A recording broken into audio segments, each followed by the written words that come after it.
So Trump's new chief of staff, or I guess soon to be chief of staff, Susie Wiles, she said something I thought was interesting during an Axios interview. She was talking about how she's going to look past the first 100 days and called it an artificial metric, and that she wanted that she believed the most critical period will be from inauguration day to the 2026 midterm elections, and this will be when the Republicans will know that they will lead both chambers of Congress for those 2 years. But I was thinking about it, and I said, the 100 days, right, which started with FDR, is about being able to take the first 3 months and a little bit left over of a new president's tenure and try to pass or do things having to do with their legislative priorities during that period. Now, of course, just because a president doesn't pass, some major landmark bill during the first 100 days doesn't mean they won't be able to do anything for the rest of their term. After all, Obama had the Affordable Care Act in 2010. Trump got his tax cuts, at the end of December of his first year.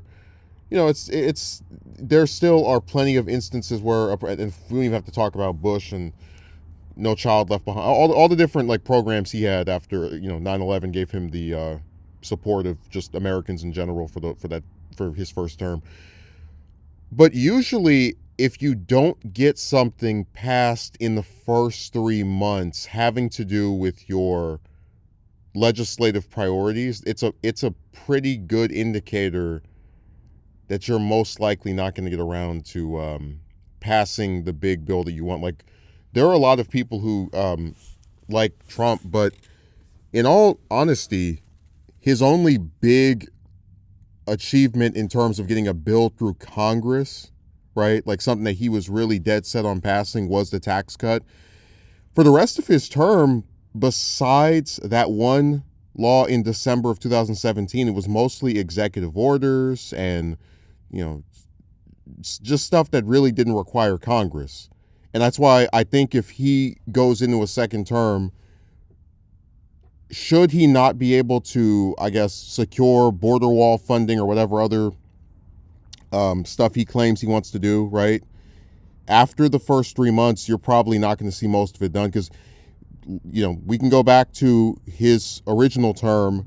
The Republicans had the House and the Senate, and they still were barely able to pass anything because they couldn't agree on stuff. I'll never forget the infamous healthcare proposal that he had and how it was voted down by, Collins and Murkowski and McCain and just different members of his own party. So she can call it outdated, but it is something that is worth gauging if you are aware of the fact that you're trying to pace these things at a certain point. And it's even worse for Trump than it would be for someone like, Obama or Bush or Clinton, because he knows he can't get another term after this.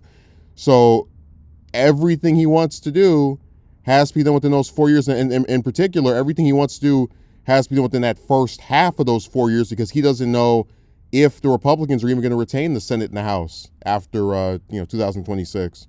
So it's fascinating seeing these people. They always are very disinterested in keeping with traditions, but sometimes those traditions are there for a reason. And I think the first 100 days are a good indicator of what someone can do.